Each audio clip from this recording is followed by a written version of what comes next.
Thanks so much for tuning in to Talk Erie. Thanks so much for tuning in to Talk Erie and the Joel Natale Show, live from our Kingdom Financial Group studio here at 5th and State. And on Wednesdays, we like to get a health focus. And today, we're talking about saving our vision, Save Your Vision Month. And we're learning about a relatively new practice here in Erie. It's called Erie Retina Research. And with us is Dr. David Almeida, MD, MBA, PhD. Welcome, Doc. We appreciate you joining us. Thanks so much. Oh, thanks so much, Joe, for having me on. Thank you. Oh, all right. So we are a family show. We like to hear origin stories. Now, you grew up overseas. Talk about that. Yeah, Joel, I was born in Lisbon, Portugal, and we moved when I was around 8 years old in 87, 88 to Toronto, Ontario, Canada, where I grew up.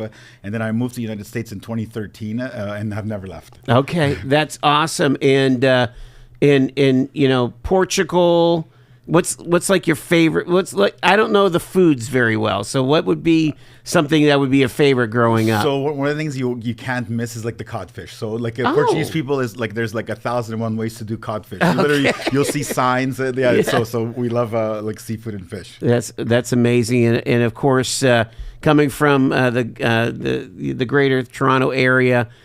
Big Blue Jays fan, huh? I mean, that's fantastic. Yeah, ever since I was a fan there in Toronto when they went back to back, and so I remember awesome. Clearly.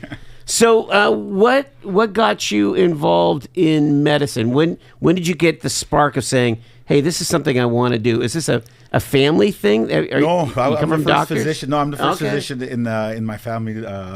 First one to go to university in my family too. Mm-hmm. It was novel. I think it's a bit cliched, Joe, but it's true. You spend your time with really nice people trying to help their vision, and if you can return some of that or make it better, it's super rewarding. And patients feel that right away. Like they'll leave and their life is now different, hopefully in a better way because you've returned that thing to them. Well, I mean, something had to, in undergrad, you had to say, hey, I might be interested in the eye or what. How did that all develop? So I had done my PhD in drug design and pharmaceutical chemistry. So, at that time, there was no treatments in retina. There was like, not everyone just went blind. We used to take licenses away. That was our day. And now we have like this really blossoming pipeline of clinical trials, new therapeutics. People don't go blind. There's cures for things that we thought people would always go blind for. So, seeing that and, timing sometimes works out. So it's fun to be here now. So you're saying that it goes beyond surgery, that there are actual pharmaceutical protocols and treatments that could stop or at least mitigate blindness, right? That's right, Joe. So over the last year and a bit, so all I do now is essentially work within this kind of research stream, but we see patients from everywhere, and we follow this CRACO or clinical research as an alternative care option. So I see patients for free. You can come down. We don't charge you. We don't take insurance. We're not even set up to take insurance. Wow. That's not how we work. But we can then deliver things like gene therapy, for example. So for diabetic macular edema, for macular degeneration, things that we thought, hey, you're going to live with this, you're going to go blind with this, we can now cure those things. And what we do is we take an adenovirus, the virus that gives you a common cold. We take out the genetic program that makes you sick. We put in a new program that essentially is the code for the medicine. We put it in there, it infects all your cells, and now you make your own medicine. Totally science fiction, and I get to have fun with this stuff. So it's amazing. That's amazing stuff.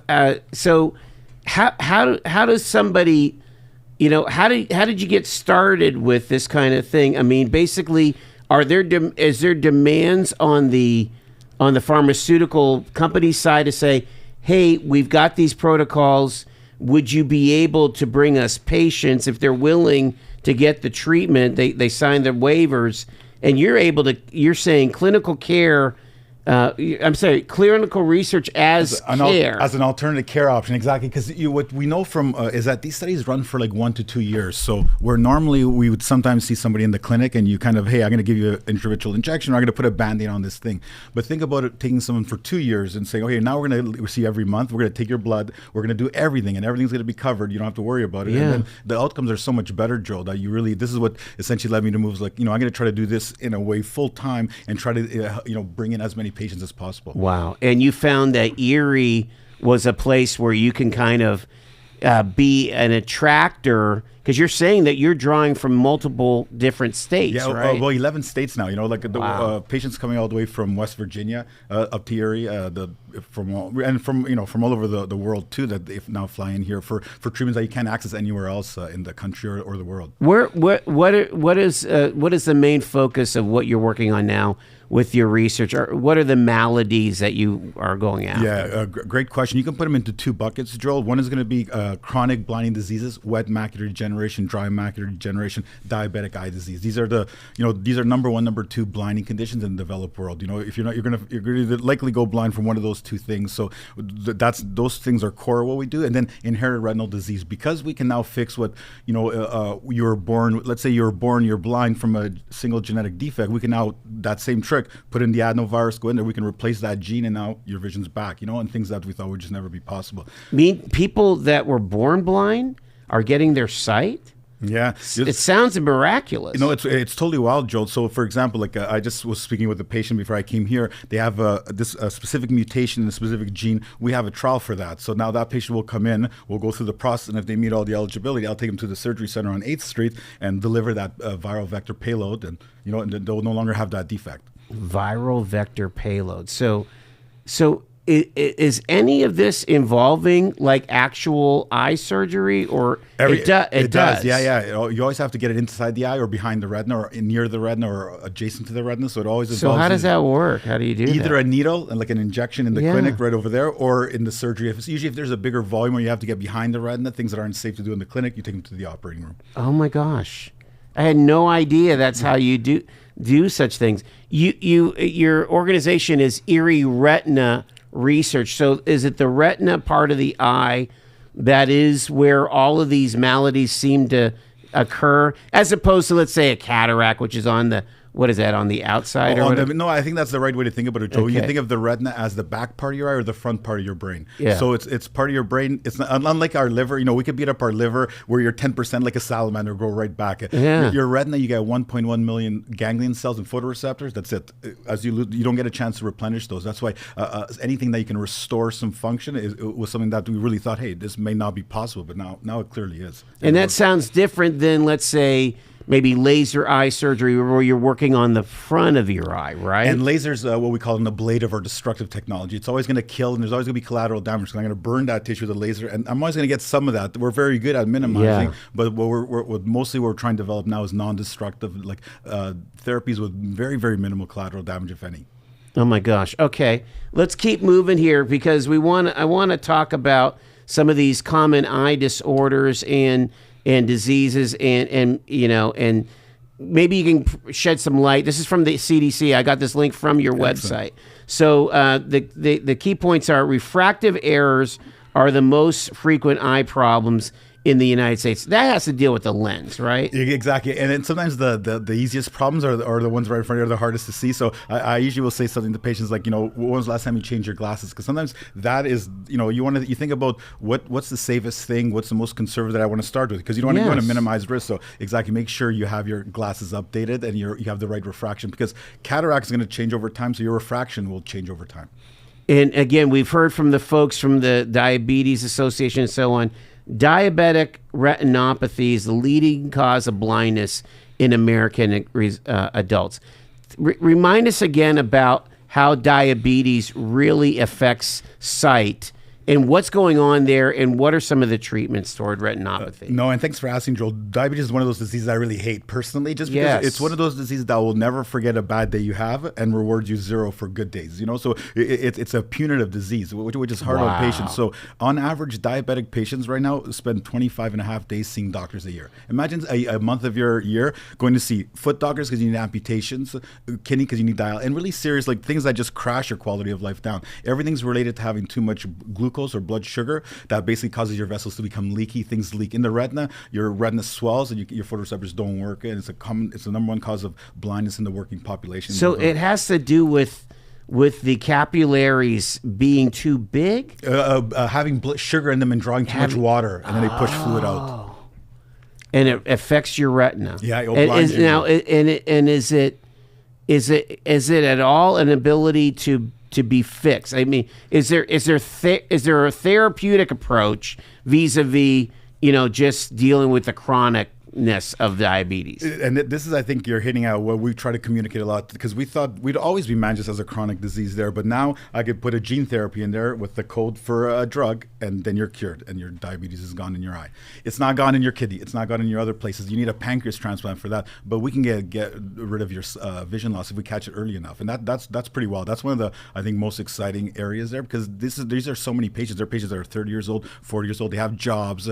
I always think of wet macular degeneration. It's a different, almost a post-work or retirement population versus a younger working population. And you're seeing that these gene therapies are actually doing the job of reversing eye loss. Patients that used to come in and get injections, let's say every month, now don't come in every 6 months to say hello.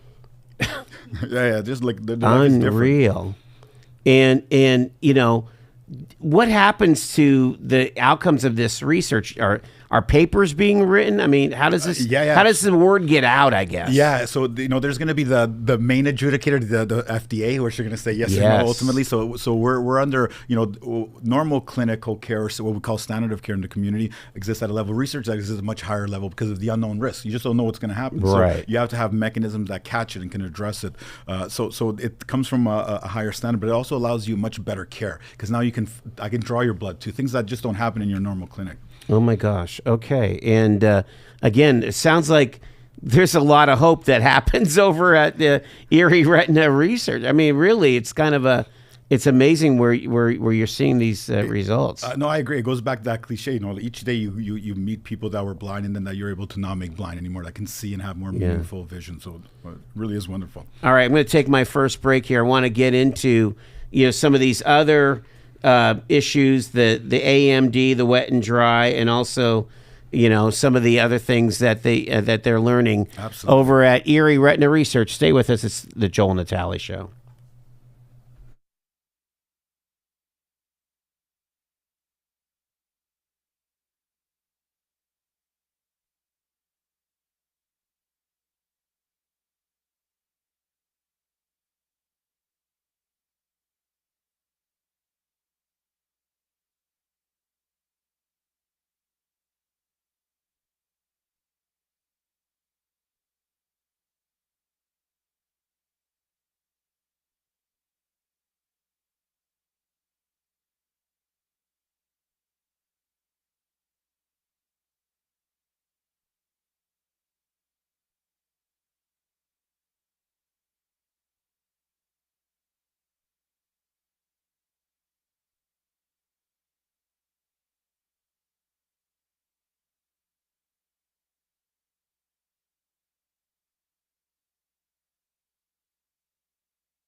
We're learning about the work of Erie Retina Research. They're what they say is that they're dedicated to discovery, and so we're discovering things with Dr. David Almeida here on the show.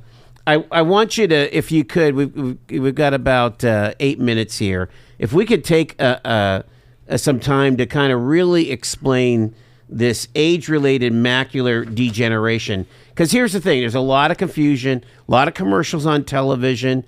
Some of them are really icky, you know, 'cause they show like bugging people with bugging eyes and stuff like that. You're used to all that stuff.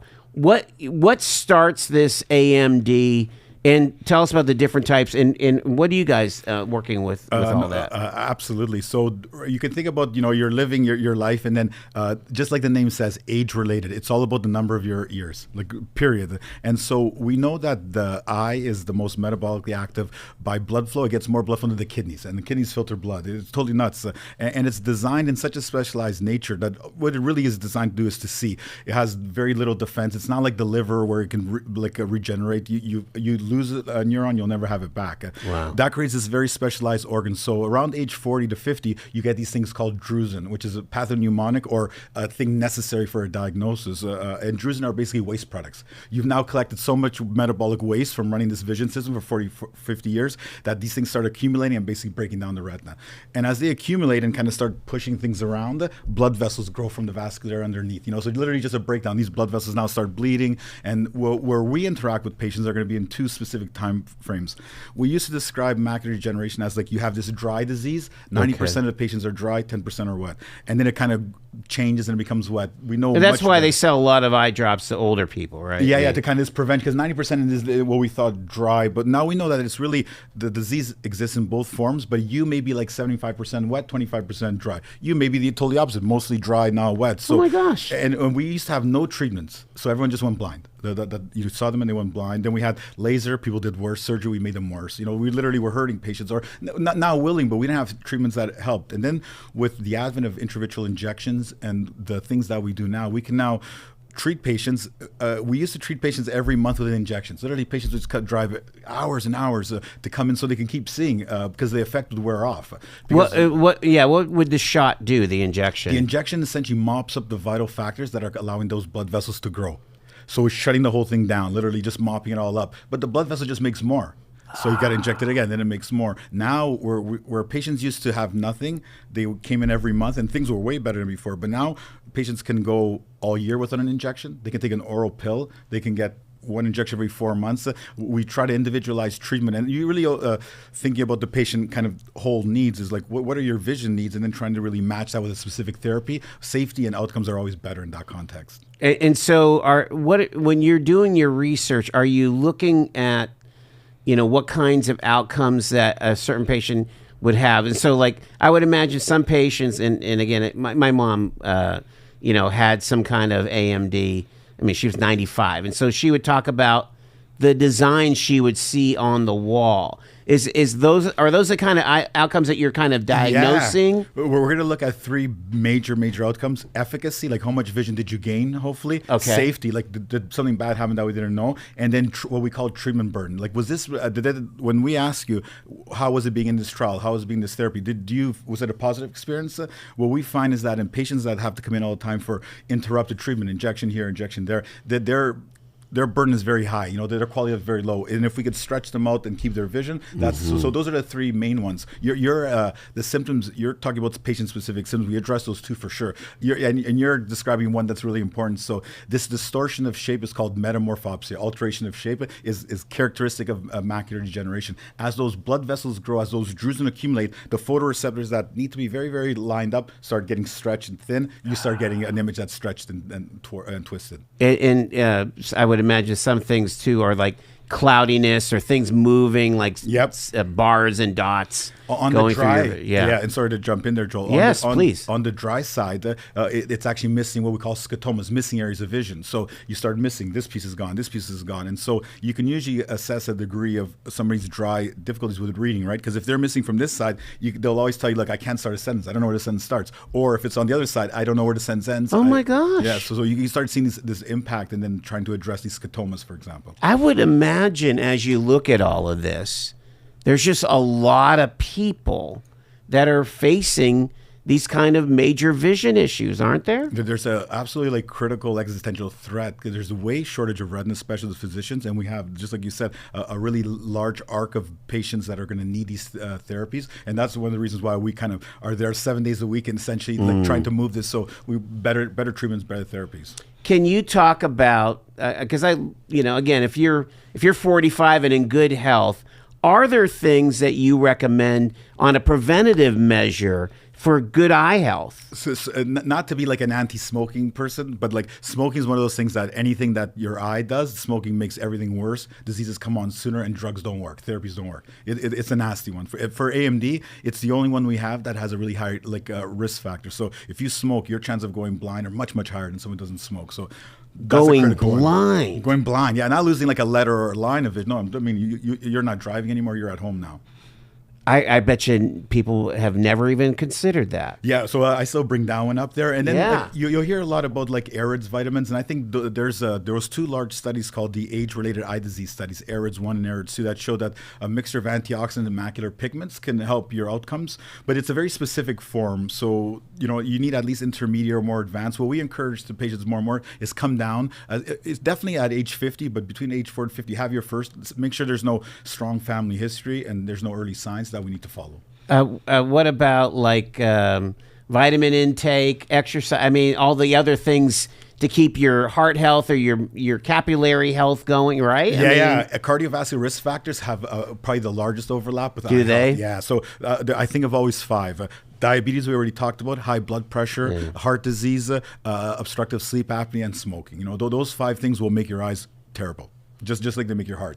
Obstructive sleep apnea make your eyes terrible. Yeah.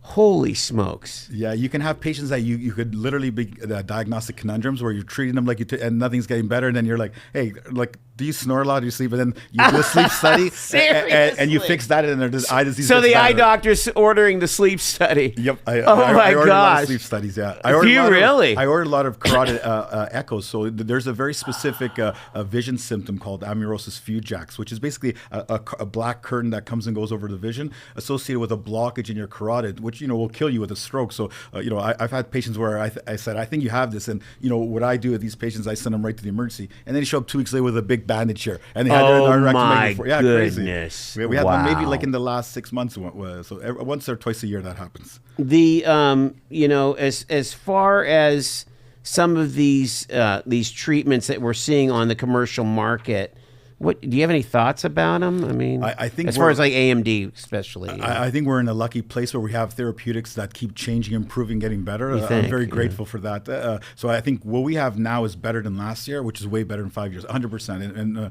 that's because of these new therapeutics. But how to use them and how to get vision back is still what the art of it that we work. Is it difficult for like in many fields in medicine, it's difficult to even get to the doc to get the diagnosis. Are you are you and your colleagues in ophthalmology able to see people, I guess? No. Yeah, this is going to go to your You're problem. jammed up, huh? Yeah, I think what we've done is we a couple of years ago we saw that, look, if we kept going like our typical way, we're going to leave so many patients out there that could get treatment. So that's why we went to anyone, just show up. Because the time it takes to see the first physician, to refer to the next one, for someone to actually realize that this is what just come on down, even if you don't have anything. Wow.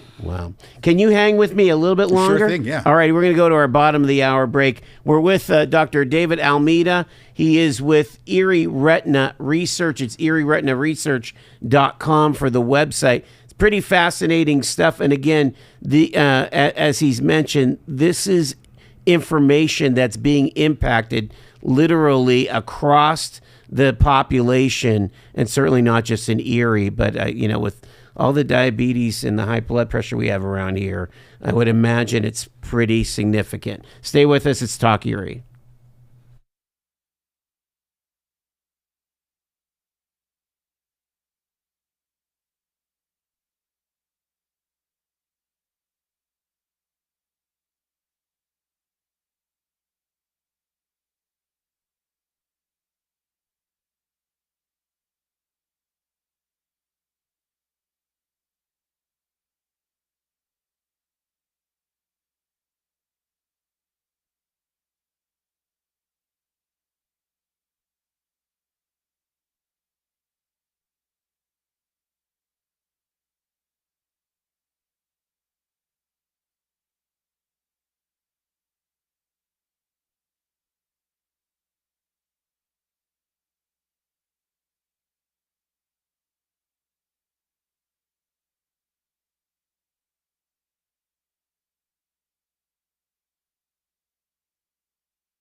It's a special health focus here on Talk Erie and the Joel Natale Show here on this Wednesday. And we are talking about eye health. It's Save Your Vision Month.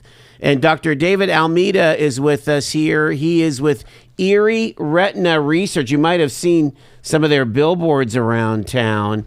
You really are doing outreach to say, hey, if you have these significant eye maladies, you might want to check. What are you calling it? Clinical research as an alternative care option. Craco is what it's known in some parts. It's rare, but it's something that's grown over the last decade or so as more and more practitioners like myself have looked at. Because the idea is that look, I don't think it's fair to be a patient in our healthcare system. It's It's complex for me, and I have like 3 advanced degrees, and I find it really challenging. So in the current system, you almost always leave patients in gaps where their outcomes are not as great or even worse. So the idea is like you say, look, there's all you have to do is join the program, and everything else is done. You don't have to go book your phlebotomy. Everything else is done. Everything's paid for, everything's covered, and we make sure that you remain the most important stakeholder in this because it's you that's important. And you were saying that here in Erie, the folks are gravitating to this approach to eye care, to the point that you kind of broke a record for gene therapy for one of the treatments, right? You're right, Joe. So like I think of your Erie patients are in the city of Erie County, and even in like New York State, around this whole area, really feel like salt of the earth patients, and remind me of Canadians in the sense that these are patients that are serious about their eye health. They know what they want. They want better vision, and then they want to go on with their lives. They don't want to, they're not there to fight with you. They're there to to help them with this very important thing, and that's why finding this model that made it easy and can be like hey, we can really get you better like this, became very attractive. Can we just go through kind of maybe some rapid fire, common eye maladies that people are concerned about? I'm sure they're talking to you about them, and let's see if you can just kind of react to them and what are some best practices here. We talked about cataracts. Again, that's more, dealing with the front of the eye there. We talked about diabetic retinopathy. Glaucoma, what is that, and what should patients be looking for? And glaucoma is like sometimes called like a thief of vision, because it's going to be like blood pressure. That's the way to think about it. It's a blood pressure thing. Yeah, you don't feel it, but you're losing vision. Your pressure in your eye is elevated, and that's a risk factor that's associated with ganglion or nerve cell loss. So you lose peripheral. So you don't even know you're losing the vision until one day you realize you're bumping into things because you lost your whole peripheral field. And this is a very common cause of people losing their license, because driving requires 2 things. You need some acuity, but you need peripheral field, right? Sure. And glaucoma patients lose this right away. And this is something that should be tested for like every year, right? Yeah. Once you're 40 to 50, once you're 50, it's really about kind of at least once a year have someone look at your retina. Okay. Okay. So have that glaucoma test. I wanted to ask about like young people. They deal with amblyopia. Amblyopia. What is that, and what's that all about? Amblyopia is a kind of a strange concept, and so going back to what we talked about earlier, that the eye is this super specialized organ. All of the maturation of the system is done by age 8. Any problem that happens before that causes vision loss will force the brain to basically turn off that eye.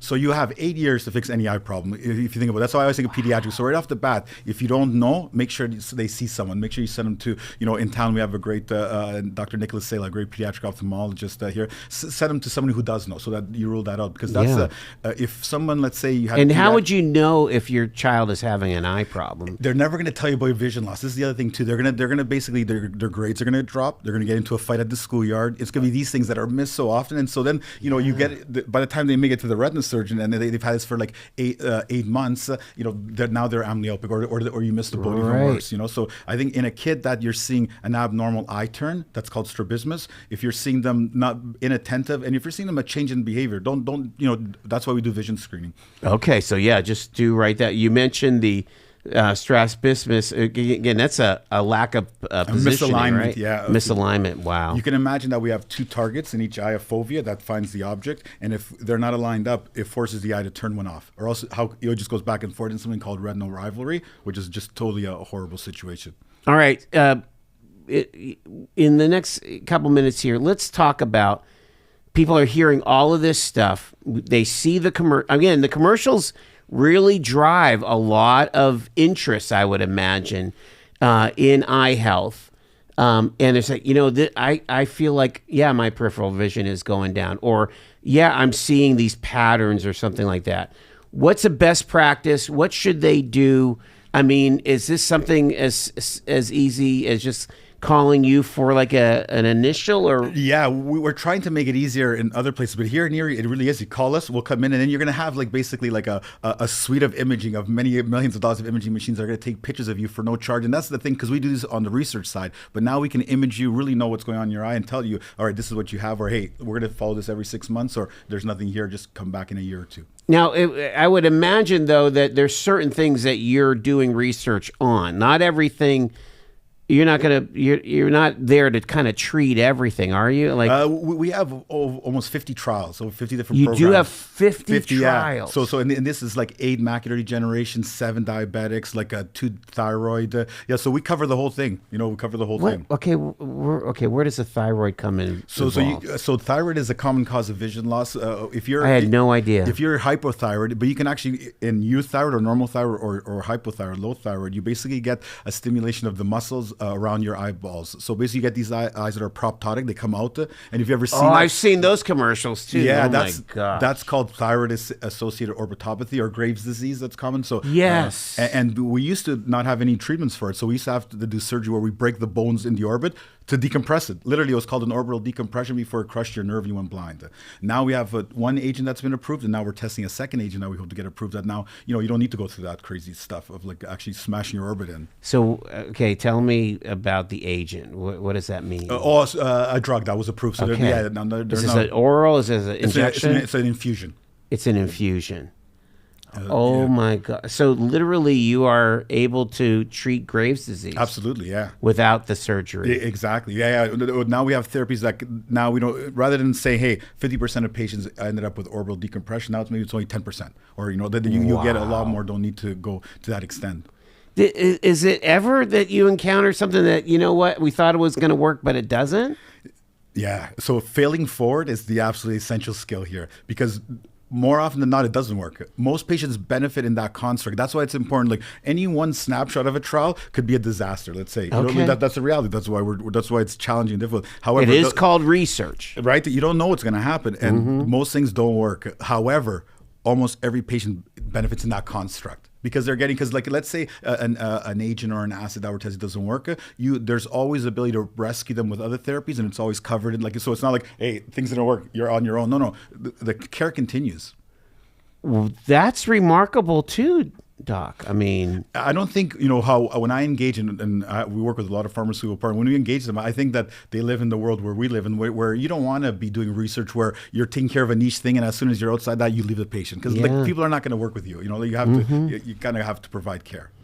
So again, if you're hearing about this and this is something that would interest you, make the appointment, huh? Yeah, come on down. It's free, and just give us a call. And you're just going to screen and see what's up. Yeah, and see, like this way we can literally have a method that we could see everyone and at least give everyone a chance to, catch is there something that was going to be missed there, or there's a good therapy that someone may not know about. So we really I appreciate you having this show, because anything that gets the word of it is good.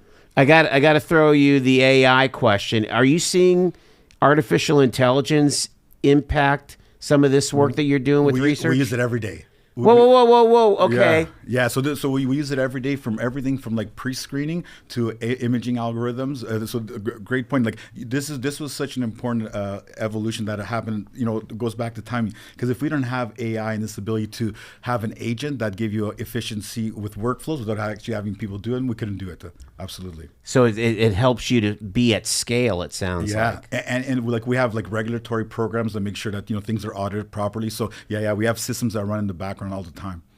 All right. So are you presenting soon? Are you getting called to like go to these eye conferences and stuff? I'm presenting. I'm in Athens on Saturday. I'm in Athens, Greece. Athens, Greece. Then Sonoma, California next week, and then Seville, Spain, and then I think I get a week off. So I try not to travel every week. So that's fabulous. Oh my gosh. Now, all three of your kids have 20/20 vision? They do. And sometimes they've helped me. I've brought them in there sometimes, and you can take a patch off or kind of like be part of the fun too. So, Well, this has been a delight. I really appreciate you taking the time No, here. thanks, Joel. I appreciate your time. You got it. Dr. David Almeida. Again, it's Erie Retina Research, erieretinaresearch.com. Find out about it. I mean, again, a lot of us are really concerned about our eyesight, and again, there's a lot of fear and trepidation about all of the maladies. And so You're be right, informed. Joe. And there's studies have been done this over and over. There's basically cancer and then vision loss. Those are the two that we care about. Oh, I believe it. Everything else kind of like really pales in comparison, but those two things have a dramatic And impact. with the outbreak of diabetes, this type 2, that seems to be such a horribly chronic disease that we're facing as Americans. I mean, I don't know if it's in Portugal. I mean, I feel like in a lot of ways, some of those blue zones, like you hear about Europe and whatever, the south of France, they do better at it than we do. But you feel like probably, I think where you're going with it, Joel, is that they're going to get it. They have it too now to some degree where there's more than before. And I think something where if you could take a chronic disease like diabetes and stop it and completely cure it, I think that, with gene therapy, we can do it for the eye. With a pancreas transplant, we can do it for the body. Now I think it's addressing the other parts that it affects in the body systems, hopefully. Wow. Dr. David Almeida, thank you so much, sir. Oh, thank you again. You got it. It is 4:45. Talk Erie.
I think it's one of those things about, your eye health is just kind of crucial. And, it's being part of this Save Your Vision Month that says, prioritize your eyes, right? And it's true. I mean, it's the time where you go and get your eyes, to make the eye appointment, right? I feel like I need to be better about it, because I always prided myself on my vision. Corrected. I've been wearing glasses since second grade. When did you start glasses? 13. 13. Yeah, Yep. I was Long time.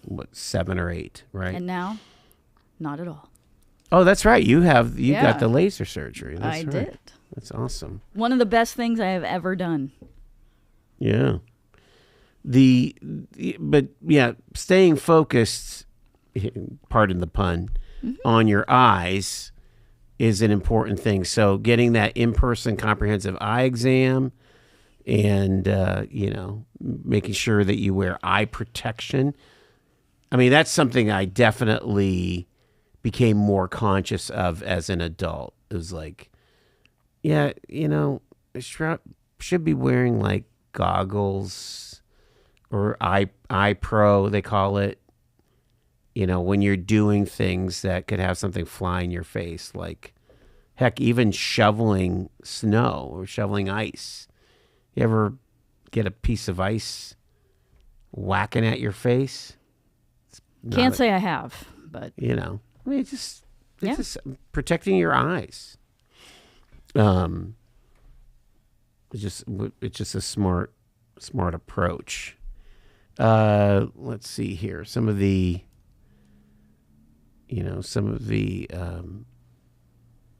best practices, things like let's see here, social posts. I'm looking at the social media for the eye people, if I could find it. It's January, March. Here we go. we're just skipping February entirely. Yeah, there. well, it's hashtag I deserve more. I like that. Save Your Vision Month. As little as 2 hours of screen exposure can induce negative health symptoms. So their big push this year, the AOA, is protect your eyes from screens. Don't ignore the impact of screen time. Learn how to keep your eyes healthy and manage symptoms while using your devices. Now that's interesting, don't you think? Using eye protection while using devices? Well, or just, the blue maybe light blockers. the blue light blockers, or, doing less on a screen. And there are some people that are more susceptible to blue light issues. Are they? Yeah. I'm one of them. So, yeah. How do you know? Like, I mean, I don't know. If I'm on the phone too much or too late, you can forget about sleeping. Yeah. You Now, know? see, I'm learning that on sleep health. Right. That basically I have an alarm that goes off half an hour before I'm supposed to be in bed to say, bedtime reminder, start your sleep routine. Right. And that is a lot based on blue light that Is is it? emitted from all devices. Yeah. Yeah, I mean, I know for some people are like, who cares? I had a TV running in my bedroom all night long. Yeah, TV's a little different, though, as I understand it. Is it? Mm-hmm. It is a different It's light. different, But and you're it's- saying that the big flat screen is different than Yep. a small flat screen. Yeah. Well, yes. especially a handheld or computer device. Something that you're sitting practically on top of Right. is a bigger problem, as I understand it. And I am no physician, but No. it has been taught to me by a couple different doctors that, yeah, seriously, there's blue light being emitted from phones, tablets, computer screens, and it's not as strong coming from your TV. Probably Okay. because you're not as close to it. Yeah. That makes sense. Yeah. The the whole thing of keeping good eye health is really all about keeping good heart health, right? And good And good sleep health, sleep apparently. health. Yeah, I mean, Yeah. sleep apnea. Learned that today. Yeah, That's interesting. I mean, isn't that amazing? Dr. Almeida was like, "Yeah, I've ordered a ton of sleep studies." Yeah. That's really remarkable when you think about it. The again the idea that I deserve more. That's the kind of the slogan, right? Many people prioritize upgrading their tech devices, but fail to devote the same attention to their eye health. And in-person comprehensive eye exams are crucial to maintaining eye health. I'm interested in the whole thing with the glaucoma and the cataracts and all that stuff. When you think about what I learned from Dr. Almeida is that your eyes really were designed to function at peak till you're 45 or 50, and then it starts to take a hit. That's Well, yeah, that's pretty, the time that if you've seen perfectly your whole life, all of a sudden you can't read the medicine bottle, or you can't read your phone, or that's when my you mom hit got 40 her and that's it. bifocals. It's like, I gotta get these readers out, right? Yep. That makes sense. But It practically happens on your 40th birthday. In my experience. Now, do you still have to? You still wear the readers, or are you just trying to be cool?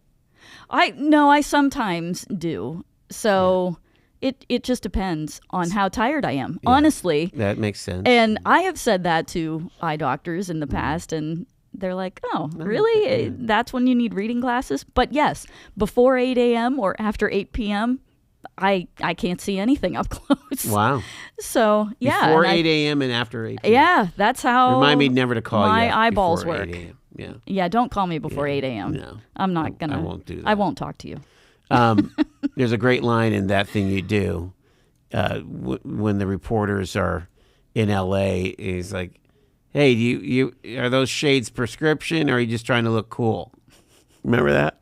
Yeah. Well, he's asking about shades or Guy Patterson's sunglasses. Right. Those sunglasses prescription, or are you just trying to look cool? And he's like, look cool?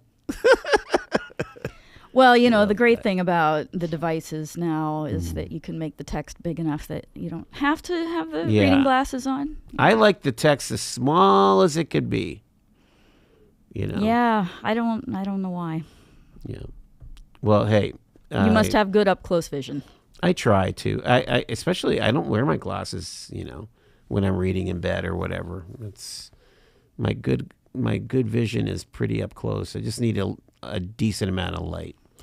All right. Great to focus on eye health this Wednesday here. News is next, and then we'll get caught up on the news of the day here. It's Talk Erie.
How's it going? It's the Joel Natale Show. We're live from our Kingdom Financial Group studio here at 5th and State. Our phone number, 814-679-1080, 814-679-1080. You can call or text on that line. And let's do a quick survey of what's going on around town, traffic and weather and all the things. I always want to just kind of do a second check. We do it at 3:20 every day because sometimes something crops up like it's happening right now. Westbound 90 between Route 97 and Route 19 is heavy traffic right now. Again, we don't see this very often, but as I zoom in, we've got pretty slow speeds on 90 westbound between Route 97 and Route 19. If I pull up a camera, again, 511pa.com allows us to do this. I'm looking at the camera at 90 and 19. Let me get that. And let's see, no live camera feed at this time, and that's not good. All right, let me try the camera over here at the casino. All right, so they're showing that things are moving okay. It's not stacked up just yet. So it must be more closer to 19 that the heavy traffic is. Otherwise, you might have a pretty good stack at Route 5 and Green Garden. That's also westbound. No problems on the east side. West side as well is clear. And it's actually a little busy on the exit to McCain right now from northbound 79. So that's interesting. It's the issues on westbound 90 are starting to loosen up a little bit, but something to look at. All right, just be aware of. Currently, it is overcast and up a degree to 37, getting down to 30 tonight. Tomorrow, 44 and sunny skies. Partly cloudy tomorrow night, low 35, and then 68 for your Friday. And mostly sunny skies. Let's get a phone call in here. Hello, you're live on Talk Erie. Hey, Joel, Shaney, how you guys doing today? Hanging in there. I guess they were filling up potholes. Your voice doesn't sound right, Joel. I know. It's crackly. It just is not as strong as it should be, Yeah, you might be one of those long haulers, COVID long haulers. It could be, man. It really could. I know. I'm telling you, man. I know I am. I got a sore throat today. But, hey, Joel. Yeah. So, promises made by Trump, promises not kept. Uh-oh. He said that he wasn't going to fund Ukraine with any weapons, and here he's turned around and doing it. Right. So, Well, I think he's feeling like that they're willing to do the ceasefire, so he's going to bring them back in on the intelligence stuff and the weapons, right? I mean, I don't know what he's doing, Joel. If you do, good for you. But, hey, have you guys seen any street sweepers down there yet? I haven't seen street sweepers yet, no. Yeah, I was just wondering because I know in March, it's usually when they start sweeping the streets a little bit. I would imagine. I mean, like our side streets right here by the studio, they're pretty gross. I mean, they have a lot of residual stuff, right? Oh yeah. Ours is full with. The garbage came through last night, and the next day, garbage is just everywhere. But it's not really from the garbage people; it's from people putting their garbage in bags. And then animals get in it, so they have holes in it. Yep. You try to throw it in the back of the truck, and it goes everywhere. Yeah. But, Yeah, promises made, promises not kept. I can remember that man at rallies back when the rallies were going on, saying, he was going to end wars. He wasn't going to fund them, and here he is giving weapons to Ukraine.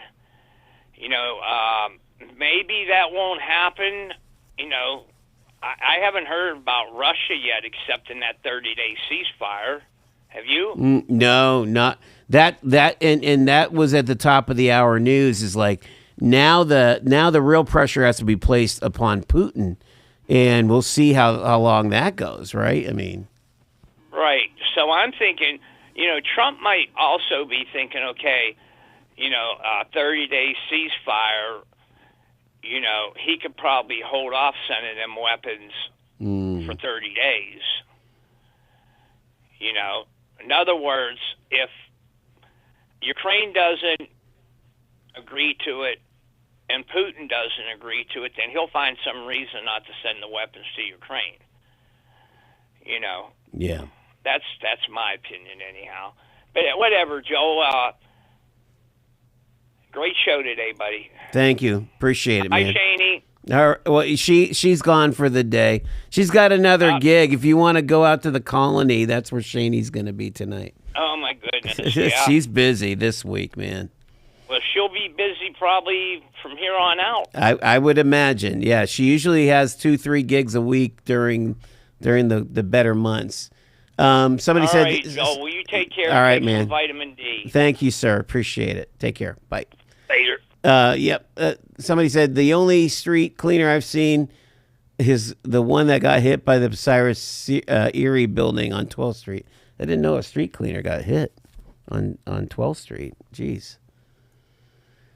Okay. I'm still troubled by that fight in the stands down at down in Meadville. It's funny because I went to my first high school basketball game in a while, maybe almost since my kids had played ball, right? Since then, okay. But probably a good 15 years I hadn't been to a high school basketball game. And I went to one a couple Fridays ago to see our grandnephew who plays for the Erie First Christian Academy Eagles. And it was a good game. I mean, very, very well played on both sides, and Erie First was able to be victorious. And then they ended up, they won the District 10 championship on that night, and then they lost this past week. But everybody seemed to be, pretty joyful and not, really under control. I didn't hear anything. I didn't hear any shouting. It used to be when I would go to these games, you'd have people shouting, pass the ball, blah, blah, blah, like you're coaching from the sidelines. All that's kind of gone. But then you hear about this like actual knockdown drag out, in the stands that spilled onto the court and just did a number on these teams, ability to play, and these kids, ended their season abruptly. It's just sad. I'm troubled by it. I'm troubled by the lack of maturity, emotional maturity that people would bring to a high school basketball game that they couldn't keep their hands to themselves. That's just wrong.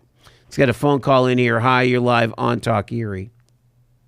Hello, long-time listener, first-time caller. Yeah, right. Yes, they mentioned this, and somebody sent you a text. Yes, there was a street sweeper on 12th Street this week that got rear-ended by somebody traveling probably too fast for conditions or whatever. And, and it was at night, I guess, type situation. Okay. It was on the news on one of the channels type situation. Yeah, you would have to be pretty inattentive as a driver to run into a street cleaner, don't you think? Hello, do you have a phone? Yeah. Oh, that's right. That's exactly right. Yeah. Yep. I'm not saying that's what happened, but you Yep. know, that's the first when there's an accident now. Literally, that's one of the first questions they ask is, "Were you on the phone?" Yep. You're absolutely right. Okay. Yeah. Situation. The thing with Ukraine, one, I believe that's the best money we're spending. we're learning, so we're not fighting. The next war. We're not going to be fighting like we did when we walked into Iraq, where they had the IEDs, and we had to learn all about improvised explosive devices. We are now learning everything, tons and tons of information on drones, and that is money well spent. It will be saving American lives in the future on that. And the thing with Ukraine, Trump wants the Nobel Peace Prize. That's what he wants. That's why he's funding Ukraine. So if they stop the war, he is now going to claim he should have the Nobel Peace Prize. Just like Carter, and didn't Obama get it too? Yeah, Obama got it very early, yes. Right. But two other, Obama and Carter got it because Carter did the thing between Sadat and Begin in the Israeli peace accords way back then type situation. So yeah, he's after that. It's just personal with him. You've got to think outside the box there type thing. One of the things also is interesting is where they were taking monies or withdrawing funds or grants and that from Columbia University in New York City. Did you hear about that? Yes, I did, sure. Yeah, okay. They're stopping about $400 million type situation. Yep. The one figure I found was that Columbia has $15 billion in endowment money. Okay, that's $15 billion? Wow. Yeah, that's and I can't confirm that, but I wouldn't doubt it.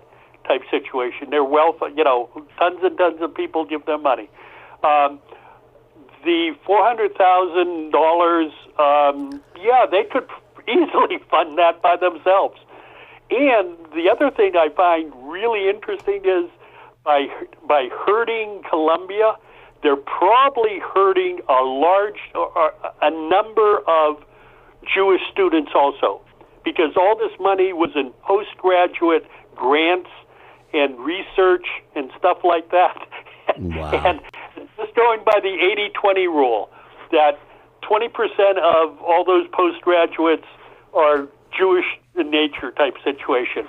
So they're actually hurting Jewish students who are going to Columbia. And this is another thing where you think you're doing good, but you're right. also there's the side issues type situation. One other thing, just reading the MLB newsletter I get every morning type situation. The Tigers are supposed to have a dynamic and one of the best minor league systems of the 32 baseball teams. Neat. That they are ranked right up there, and they have a lot of great prospects. And so some of those prospects will end up with, the Seawolves, and it's going to be a really, really interesting thing. Very cool. I got to roll. I appreciate it, sir. Sometime I'll call in again. All right. Appreciate it. Thanks, man. By the way, the endowment, $14.8 billion at Columbia. They got 11.5% return last year. That's pretty darn good. Wow. Yeah. Thanks again. See you later. Bye-bye. I'm just gonna do what I do. You want to call back or take my? I need to take my break. I'm gonna call back, Joe. I want some. All right, I got to take the break. Call back. Thanks. I don't my time. Okay, you bide your time. Okay, I got to take this break. It is Talk Erie and the Joel Natale Show, 521 on a Wednesday edition. Stay with us.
Talk Area, the Joel Natale Show. You know, that call from Joe got me thinking about, these big university endowments. So the easiest top 10 list that I've received here, Columbia's not even in the top 10, according to this one, through... I think it is as of June 30th of 2022, okay? Number 1, Harvard, $49.4 billion. University of Texas System, $42.7 billion. Yale, $41.4 billion. Stanford, $36.3 billion. Princeton, $35.8 billion. MIT, $24.7 billion. Penn, $20.7 billion. Texas A&M, $18.2 billion, University of Michigan, $17.3 billion, and Notre Dame, $16.7 billion. Let's get back to the phones. You're live on Talk Erie. Okay, Coochie. What's up? That was nice, calmly. First and foremost, Joe, does he sell his honey or he doesn't? I don't know. I think he does, actually. Yeah. All right, maybe we could figure that out. You think he'd do some free advertising? I don't know if he would sell to a Trump person, but he'd poison me. But No, hey, he wouldn't. I don't think so at all. So we're at that point that Trump's pushing to make a peace agreement. Yeah. That it's a bad thing because he'll benefit from it. I'm still. What did Obama get the Peace Prize for? I think he was like in office like 2 months or something. Yeah, it was it was very early. That's really, for sure. Yeah. It was just because it was him. Well, I don't know, but he has that information. But I mean, seriously, and what are we supposed to do? He became president. The war was already started, the minor incursion under Joe Biden. Mm-hmm. What do we got to do to end it? Well, if we got Zelensky at the table, okay, we got to get the ceasefire from Russia. So we can't tie Zelensky's hands, and right. we don't have a ceasefire agreement. So let's be logical, folks. Well, it sounds like we have a willing partner with Zelensky now, with Ukraine, and now it's all about getting to Putin and seeing if he'll lay down the arms. And that's the thing. And then if he doesn't, then I guess sounds like all the Democrats and the people that really wanted, I guess, somebody else other than Trump to become president are okay if we go to war against Russia. I'm not okay with that. Jeez. I mean, I'm not either, but it sounds like that's what they're for. I mean, that we've got to the point where, giving them the stuff isn't stopping it. So what? We got to go over there? Is that the solution?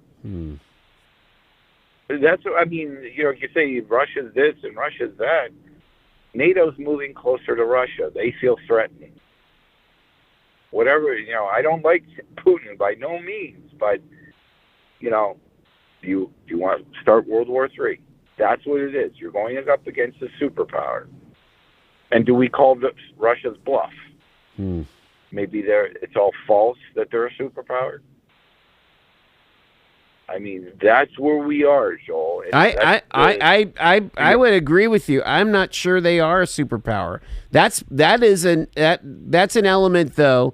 We do know that they're a nuclear power, and that is the great governing part of this. But their economy is smaller than California. That's for sure. Right. So, I guess the best case scenario would be peace. But let's say, it doesn't work. Now we start actually sending troops in. I guess all of NATO is going to do it too. And if Trump's president, make sure all of us are in it together. All of us. So now here we are. We're going to go to war with Russia. Let's go to peace. Let's get peace going. I got to roll. I'm with you. I got to roll. Thanks, man. So I just remember, if there's a draft, all the equality, then the DEI. We'll see how fast them people turn coat. Thanks, man. But bye. I really